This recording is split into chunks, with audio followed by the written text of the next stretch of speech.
The babies are asleep, and Listen to my voice as Apparently now we're a smooth jazz podcast. got choo choo all aboard the coal train. Oh God. Gonna take us into the top o'clock on the Quiet Storm. No. borderline like Nicolas Cage there for a bit. It wasn't so much. Someone wasn't so much sexy as it was slightly terrifying 90s Nicolas Cage. What do you want from me? I'm one man.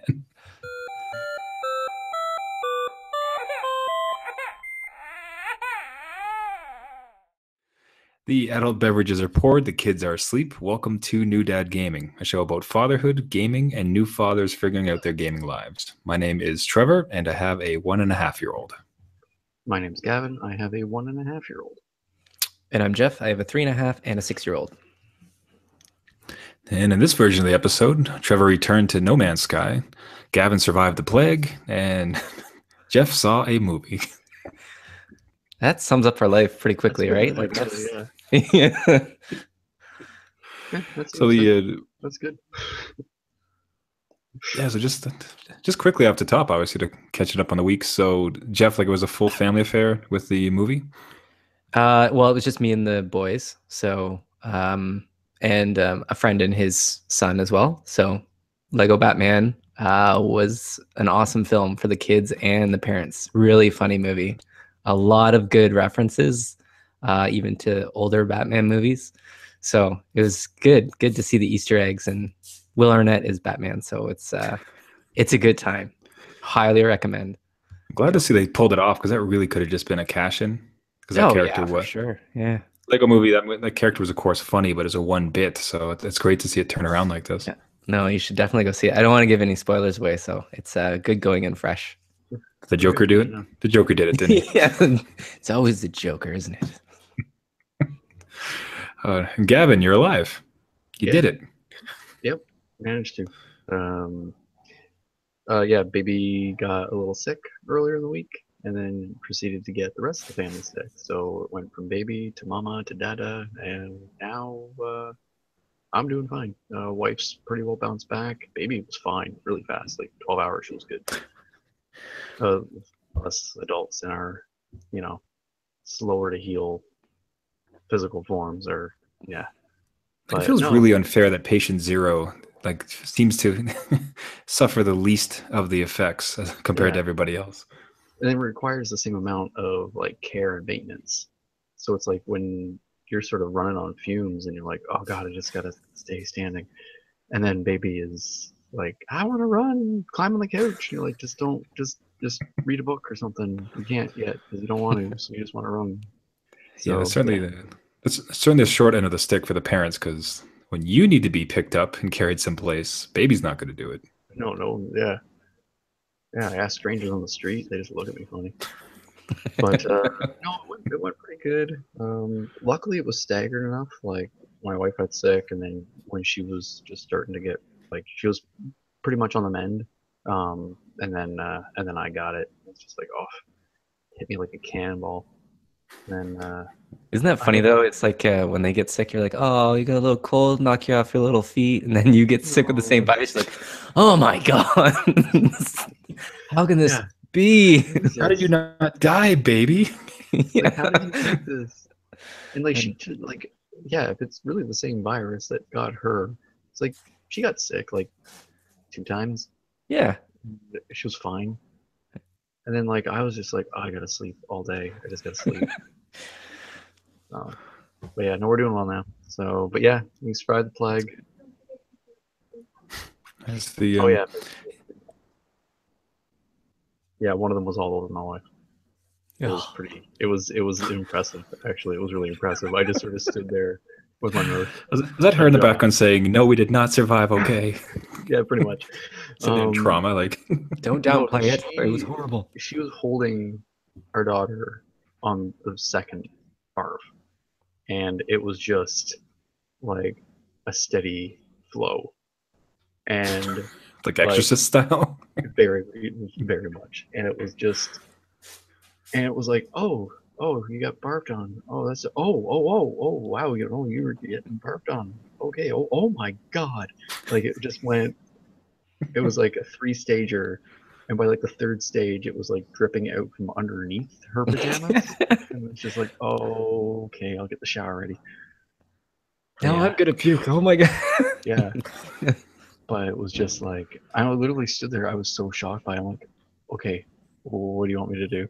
Because like normally I'm very like, okay, I got this, it's fine. But it was so just like I was shell shocked, and it was just like I've never seen that much come out of a human that size. And yeah, so I grabbed the baby. Yeah, the math isn't. I'm Yeah, writing this down. The math doesn't work. I don't doesn't check understand. out. Like Doesn't check out. So yeah, too much volume. I swear. that was a sight to behold. I'll say that much. It was.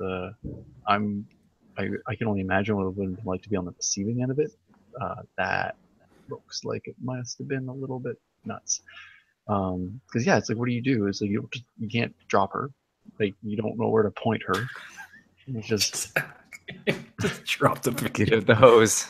Just you know, just like oh, but yeah. So yeah, lots of vomit. A lot of vomit. So, Speaking of vomit, I was playing No Man's Sky recently, and oh, good, nice transition. which is bad to say because actually I still really enjoy it, and I'll say that it again is just such a. Even recently, I'd picked up reading at a habit of reading at night to try to like no screens, no nothing, just try to like read to calm yourself so you can get deeper sleep. And No Man's Sky is so much more effective. Like I sleep so well after playing that game. I can't describe it. Like this is the first time I'd done it, and I've returned now, and just the sleeps afterward are beautiful. I don't know if that's box art titling you'd want to put. Like I sleep beautifully after playing this, but Puts you to sleep. I something don't so. know. I don't know. it's like the NyQuil. Yeah. But it you know, in posing the new dads here having a conversation, it kind of brought up the topic of open world games. I mean, No Man's Sky being the quintessential version of an open world game where it's very much just here's space, you do you. But amongst this, we have that GTA 5 in many respects after you beat the storyline, Minecraft, even Mad Max, with both of you played, I think was largely open world. Yeah. And you compare that to, you know, the Uncharted, like all the Uncharted series, like really razor focused, great experiences like that. And here we are as dads. Yeah, recently, what's been as a father? What is your experience with open world games been recently? Maybe Jeff, I'll throw it to you first. Well, I have experienced The Witcher, right? And that's definitely open world. And that Never ending world for you. Yeah, 10 months to complete.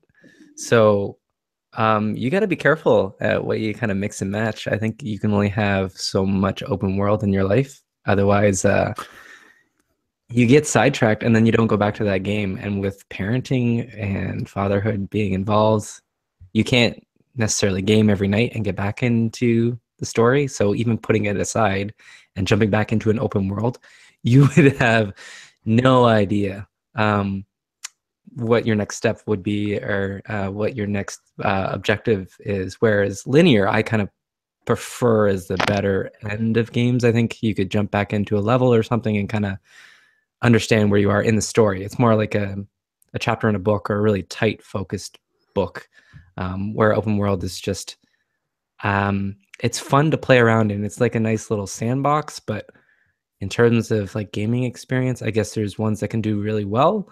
Like I love The Witcher. It's just it took me forever to get it done. But I also love The Last of Us, which was a definitely like linear as you can get, but the story, the character development, all that stuff just was amazing in terms of the presentation and the quality of it. So I think you do have to mix and match, but open world is definitely a dangerous game to play with being a father, just because you could drop it and then just never pick it up, never get back into it. No Man's Sky is probably a little bit easier because it's more of a like an experience type game. where you can go around and kind of make your own way. But with Nothing you do Witcher, matters. So yeah, yeah, much like a real universe.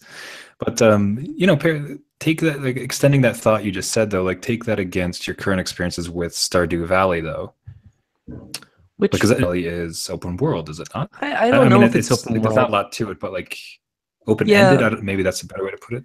yeah, maybe open-ended because it's like a contained sandbox. So I guess maybe part of it is like how big is the open world we're talking about? Because Witcher was insane. Like it was huge and you could, walk from one end to the other. It would probably take you an hour in game to do that. Whereas Stardew Valley is kind of very like it's almost like 10 screens. Almost I would equate it to like Legend of Zelda, the old one on the SNES. So it's kind of those screens where you have something to do in them, but there's no overworld map or anything. You're just in a contained space, and you kind of play along as you will.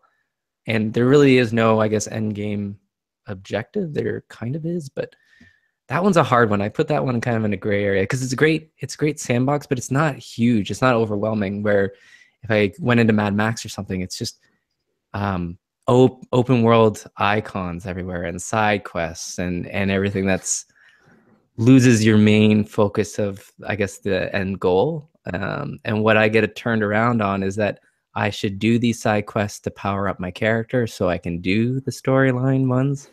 I never feel that I'm powered enough to do just the plot line. So I think that's part of um, where I can falter in terms of gaming. I always think that I have to go around and do everything so I'm the best I can be to defeat the story, right? So, or I'm missing an item or something. I complete the story, I didn't get the best ending or something like that. So that's where I can see where you kind of go off in your own little way and don't complete it. Yeah. So I mean, Gavin, like with your trying to think about how many open world experiences you've discussed. Of course, you went through Mad Max. Like, what's been some of your takes within this first year and a half of being a father with open world games? I think they're solid. Like I like Shadow of Mordor. Like that was really solid playthrough. I think it really comes down to the gameplay design and the design of the objectives. Um, so like having it set up so that there is a clear focus on where you need to go next and what you need to do next. But as Jeff said, like there's always that lure of the side objectives, so that way you can get more XP and then apply that XP to upgrade your character skills and all that. Yeah, sometimes I can find the open world can be a bit of a drawback, especially too in some instances where like there's not a lot of fast travel. I used to Mm. be somebody who did not like fast travel, um, but now I'm like I like fast travel. Fast travel is just fine because I don't like having to commute to my objective. Like I don't have to commute to the mission to start the mission when I just see how much time I have to play ticking down. And it's like I don't want to spend that like driving across like some Mediterranean countryside. It's like that's great and stuff. I don't have time for a drive. I want to just get right to the meat and potatoes here. Um, so that's yeah. There's certain instances where I really do enjoy open world nature, or even like open objective nature is kind of a similar one too, where it's like you're playing a game and there are secondary objectives and stuff like that, which is similar to open world, like Deus Ex, for example. Like there's a whole bunch of side missions. It's not really open world, like it's open world-esque, but it's like two main contained maps that aren't that huge, but they're chock full of stuff. Mm. I think that's the other factor too with open world games is quantity over quality. Is sometimes you get games like Just Cause, which I absolutely love, but even in Just Cause 2, which is one of my favorite games of all time, that map was way too big. Um, but like, so it's figuring out where like the map was so big that sometimes you just like you didn't have anything to do, or to get from one spot to another was really difficult. They did have a good fast travel system in place, which was good. But yeah, just sometimes you're like, oh, I made it to this city, but there's really not much to do here. It's just a city. It's just different than the mountains. Um, so yeah, it's weird. But when you find other games where it's a little bit smaller and the map is has a little bit more to it, like the newest Fallout was a little bit more chock a block with stuff to do, but then it it fell into the other trapping of like, you know, a cat chasing a laser pointer. Like you just didn't know what you wanted to do next. You're just distracted by like, what's over there? What's over there? What's over there? Yeah. And you forget the fact that you need to find your kid. Like you lose your motivation. And it's like, yeah, I find that factor a little difficult to when it, especially too when it affects the narrative. Like when a side quest makes the motivations of your character, you know, it affects that narrative. Um, yeah, that can be really difficult. But when you see things like The Last of Us or Uncharted or even Doom, like they're fantastic games that are that really hone in on the forward momentum of that character. They have a goal and they're going to achieve that goal. And you are going to do what you need to do with the controller to make that happen. I think sometimes with those games, you feel a little bit more catharsis in a shorter amount of time.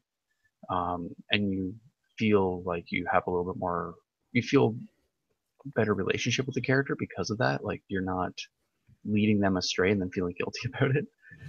Like there's none of this like, oh, sorry, Nathan Drake, I know you wanted to find that thing, but Yeah. I really wanted to collect cabbages for this woman in the village, and that just took priority. Yeah. Or build chairs, at least for old ladies. Yeah, exactly. Yeah, my child lost in the wasteland. They can wait. This meth addict needs a new chair. Yeah, I think with some of those examples, I think even as much as I've been enjoying and still enjoy playing No Man's Sky, I think it feels like it's a game for single people, young single people, or people who don't have commitments, because it's just any time you put into it is just an absolute drop in an ocean. There is no end game. There's no point. And especially when you're just doing that 1 hour, like you guys can certainly relate with Skyrim. I mean, it's just an hour could be spent taking a wrong turn over top of a mountain. So like when you have that precious hour of dad time to possibly play this game, it's like, well, I took a wrong turn and I climbed that mountain. Guess my time's over for the night, as opposed to making any type of progress. And I've been struggling recently as far as like it's, again, like for me, it almost ends up being meditative because it's just a very calming, like kind of beautiful world to be in. And just that enjoyment of it, just like, yeah, I'm happy to be here. This is like this activity is just to be here and enjoy this. And that's fighting my natural gamer sense of like, beat it, beat the game. So, because, you can't, and theoretically there's some things you can do, but ultimately that's it. So like, yeah, those two fighting sides. I mean, I think ultimately I found the same with Elite Dangerous. Funny enough, another like space sim where it's just like you're not there's nothing here, or even with Drive Club, which I was enjoying the most in the VR set. You could certainly get better cars, but those cars just drive slightly differently. And you're going to just try to drive faster. You know what I mean? Like, it's just that you can't win. There's nothing. There's no like you save the princess or you save the prince. Game's over. Like, yeah, congrats. And that's what was so for me, having coming from all of those sims, or even like Street Fighter and just all these things that had no particular end, to be playing through Uncharted 4 was such a contrast. It was crazy because like every night I'm making, there's this cool story and I'm making progress. I'm proceeding. The book is getting smaller. Like I'm about to finish it. Still haven't finished it, by the way. I gotta yeah, I know. Gotta wrap that up. Maybe I'm still finishing it too. Don't worry, Trevor. Nice new dad. Cheers. So I don't know. Have you guys had that like? Have you had that fight between like I enjoy this sandbox and I'm just going to play in the sandbox for an hour, and have you fought with yourself around trying to accomplish something in your very sparse dad gaming time? I think it's more desire, because like my desire to do that sort of, like, I used to play a lot of Grand Theft Auto just to see if I could jump a four-wheeler onto a moving train. Yes, I can. But it took a lot of time. Video it didn't happen. Yeah, exactly. I wish I had that share button working back then. So yeah, it's this factor of just I liked messing around with that sandbox and playing with it and seeing what I could do, and even with like Just Cause, like like, ooh, I wonder if I can blow up this bridge and then fly underneath it with my wingsuit as it's crumbling and not die. I can't. But you know, those little experiments, I think open world games have that. It's, you know, even in Skyrim, it's like, I wonder if I can try to make, you know, these giants over here get in a fight with that dragon over there. Like, there's little kind of things you can do in those games where you're sort of taking the game world and playing with it and playing. Like, I think that's sort of the definition of the sandbox game, is at least to me, is that here is this area that you can play in and just muck around and do what you want and make your own experience. But that said, I think now I'm starting to. I like the better bang for my buck when it comes to more focused narrative games. Like, this is a designed experience. A lot of thought went into it most of the time, and it's like, okay, let's do this thing and let's move forward with it. And yeah, it's like when you're playing something like Uncharted or, you know, or Doom, for example. Like, yeah, it's those games where you feel like you've made quality use of what little you time you had. It'd be like sitting down. It's like, oh, do I just sit down and read a chapter of this really nice novel, or do I read The Inquirer? Both are translating words. But yeah, it's like, you know, do you read like a newspaper article about Bill Clinton's love affair with aliens in the 90s, or do you read like an actual book? And I think that's sort of the difference. It's not like one's bad. Actually, that's really a bad comparison. It's more just the fact of, do you want something that's really going to stick with you, or do you just want to have some fun? And there's nothing wrong with just having some fun, but sometimes with the open world games, if you want to have a good experience, you have to trudge through a lot of distance and a lot of side quests to get to that good experience. Because I know with The Witcher, with Skyrim, there are some quality scripted moments like you would have in an Uncharted or a Doom, but they're buried in the sandbox and you got to dig them up. And the time it takes to dig them up sometimes is a bit of a deterrent. Yeah, I could relate. I could see both sides to either game mode. I think open world is great when you kind of walk away with your own experiences and you can talk to a friend that has the same game and they have a completely different story. Like relating to Skyrim, just meeting somebody on like the tallest mountain that I decided to scale, and he gave me this sword that, you know, my other friend is like, what are you talking about? I beat it and I've never experienced that. So that aspect is kind of cool, where if you go through like a linear story, it's like, well, I'm on chapter 9 and this happens. So the water cooler talk changes. Yeah. It's like, so oh, did you get to that part yet? Yeah, man, I did. It was so great. Yeah. Or like with an open world game, it's more like, oh, you'll never believe what happened in Grand Theft Auto last night. I was driving a bike on top of a truck and I flew through a donut. I guess that really does change it too, is like the communal aspect of it. And now that the current world that we're in with No Man's Sky has this incredible subreddit that actually turned into one of the most toxic places I've ever seen in my life, and then managed to turn back into incredibly positive after a bunch of updates. But same thing with GTA and with Twitch and YouTube and all these things happening. It's not just, it is you with a ton of other people all in this space where anything's possible, and you're just showing each other like, check this out, like this incredible stunt. Like some of the GTA 5 montages are just like bananas. It's like, how on earth how did you pull this? Like, how are you're on the side of a freeway and you're jumping off into like a plane that's going underneath. Now it's a sub. It's just, it just keeps going. Which I guess almost prompts it to go back in. Yeah, but I suppose it might be like with a Minecraft or with a No Man's Sky that I think it ends up being a harder argument than, say, a Fallout or Skyrim. Because at least those, when you're done, you can beat it. You can just and I'm done now. Like Fallout 4 finishes. Like there's an ending to it. Like, check, I'm out of here. This is great. I think one of the only redeeming things could be, I don't know if you guys have ever gotten into like a procedurally generated dungeon crawler or anything else that just like is different every single time. Because I will say one of the saving graces with No Man's Sky is they introduced a survival mode. So in many ways, this is just challenging you inside of the sandbox. Like, okay, how long can you live before this game inevitably kills you? Like, can you even get to a starship before like you die because of a plant? So have you guys ever dipped in that direction as far as like procedurally generated? Because it feels like it might be a bit more giving to a father with limited time. Yeah, like I've played a few sort of roguelike, Mm-hmm. like dungeon crawler ones, and like I find them enjoyable, but then there's certain times where I just feel like I get dealt a really bad hand, and it's like, ah, I was so close, and then that stupid slug hit me in the face with a thorn, and now I gotta start all over again. And then now that I'm starting, the random items I got are really bad. Yeah. Like, oh, I wish I had started with that loadout from the first one. So yeah, there's moments like that, but they are fun. I think they're good little.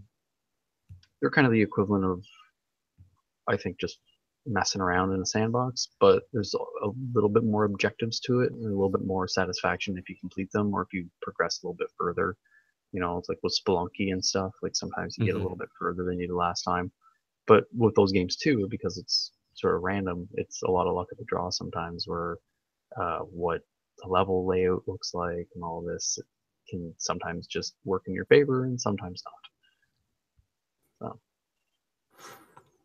Yeah, Yeah. I've dealt in like Minecraft briefly with my son, and just having a procedurally generated world where he can build whatever he wants to build is great for his creativity. But again, yeah, it's kind of like roll the dice on where you start, what you get, and then what he can do with that world. So I don't like that aspects for myself, but for him, it's great because he can kind of flex his creative muscles and adapt to that situation. But if it was for me, I would just do a quick reset until I got something that I needed to at least work with and go over. But I don't know. So I guess it's kind of what you're feeling at the moment, and kind of continue it along with another game. I don't think you could solely dive into something like that.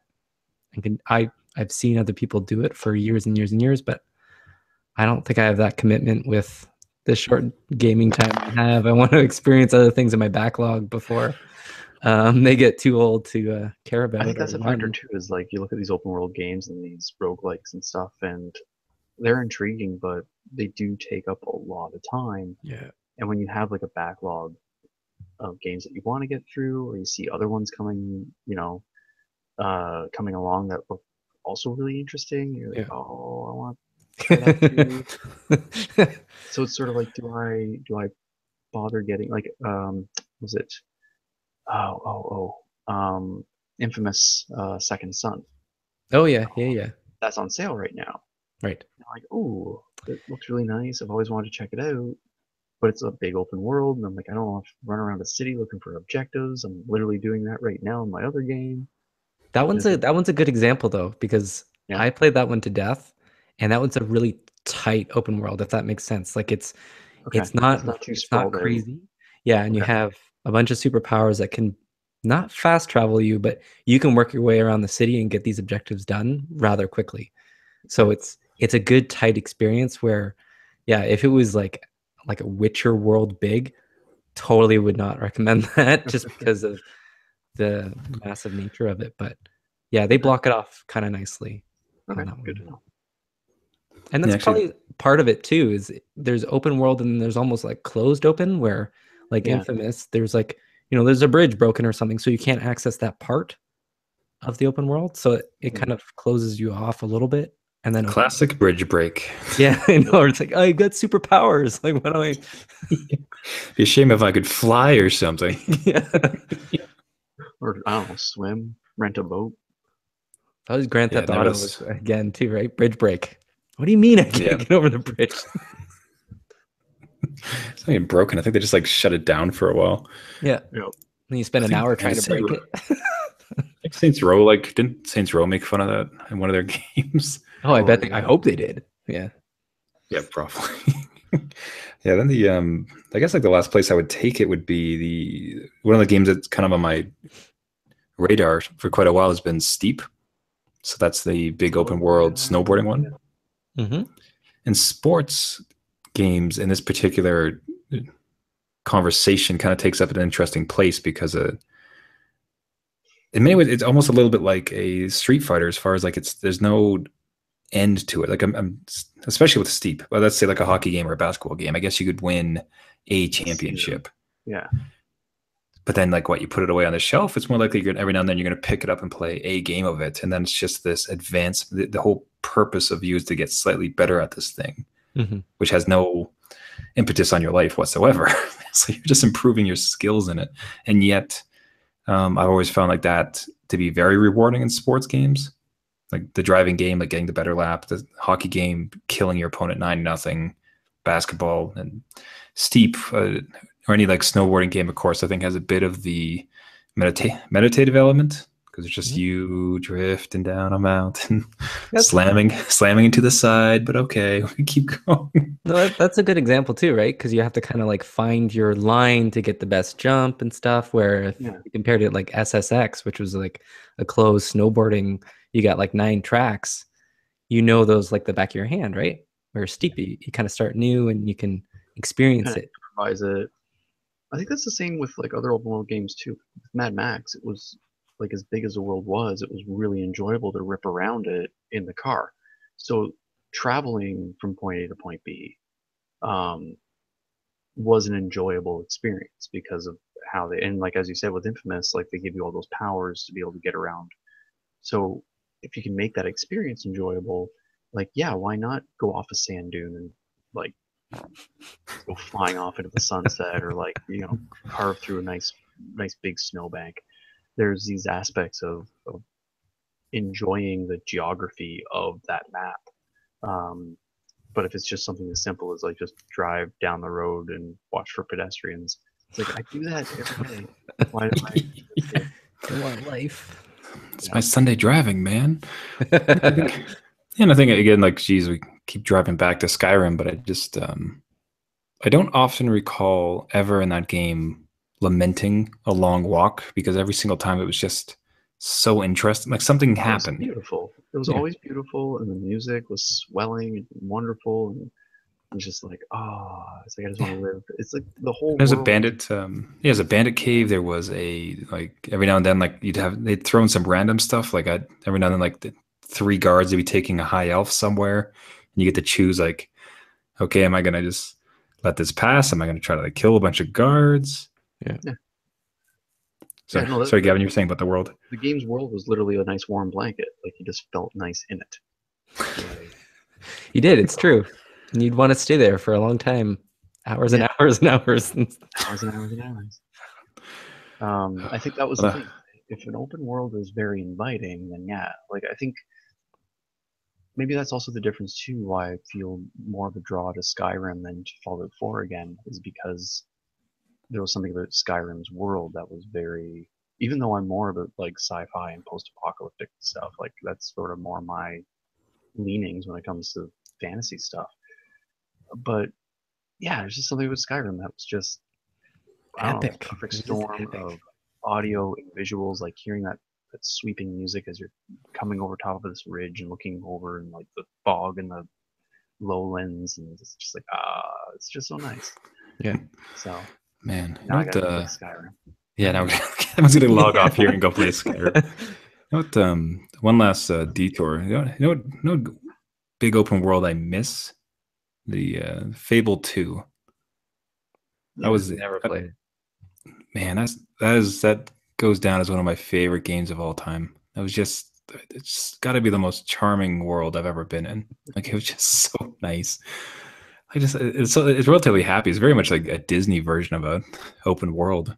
Yeah, like you can like do emotes and like you can make people laugh and like joke around. You can totally customize what your dude looks like, and oh man, that world was just such a treat to like jump around in.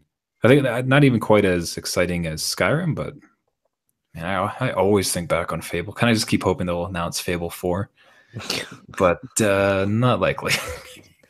I gotta doubt it. You make it up in your mind. Yeah. Still, as much as I think it was a sparse map, I still really like the map in Just Cause 2. Just because you could go from like a snowy area to like desert and everything in between.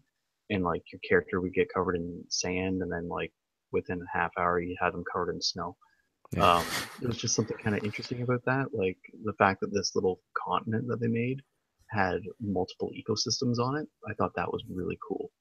And then flying around it, it was just really pretty, and like just sort of barn burning or really low to the ground, and it was I always found that was a for me a good like go-to peaceful sort of zen open world thing. I know the game is supposed to be like a cartoon action movie, but I would really just get in an airplane and just fly around this beautiful island. And that was by the end of it, after I beat the game, it turned into a flight sim for me. But a flight sim that I could jump out and watch the plane explode. Yeah. Jeff, Jeff, what would be your, I think accidentally me and Gavin have revealed some of our favorite open worlds. Did you have an open world is definitely Witcher 3. There's no question. No question. I swear. That grabbed a hold of me. But it's interesting that some of those games flip, right? So Witcher 1 and 2 went from linear to open world. So I think Metal Gear is doing the same thing. I want to experience that one. It's very linear all the way up to 4, and then 5 went total open world. So it's kind of neat that way too when they make that conscious decision. But if I would have had to pick an open world, it would have to be Witcher 3.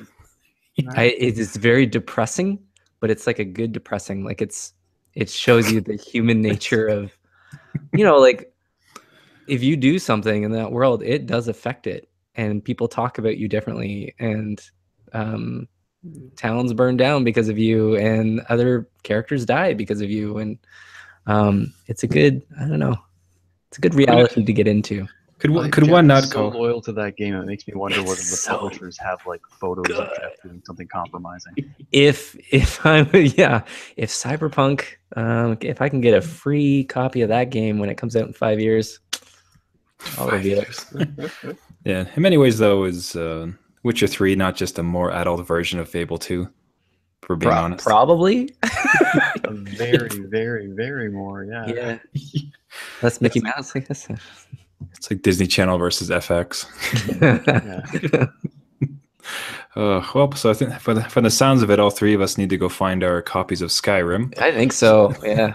So it seems like a decent place to put in a button in it. Everybody, thank you once again for listening. This has been New Dad Gaming. This is a podcast that we do weekly. You can find us on the iTunes Store, Google Play Store, and anywhere else you do find podcasts. If you'd like to reach out to us with a show idea or a question, you can find us at our website, newdadgaming.com, as well as on our Facebook page and Twitter. We'd love to hear from you, and would love even further for you to pass it along to a new dad who happens to like gaming. And Skyrim. And Skyrim, yeah. Those who don't like Skyrim need not apply. Man, what's the name of the shout? I was gonna try to weave that into a joke, and I can't even do it. Fosroda. Yeah. Fosroda? Okay. Well, the moment has passed. That's it. Fosroda, until next week. My name is Trevor, and I have a 1.5-year-old. My name's Gavin, and I have a 1.5-year-old. And I'm Jeff. I have a 3.5 and a 6-year-old. All right, gents, it's a big open world out there. Let's get off this podcast. Always. Bye, gents. See ya. You owe me a bottle of Advil.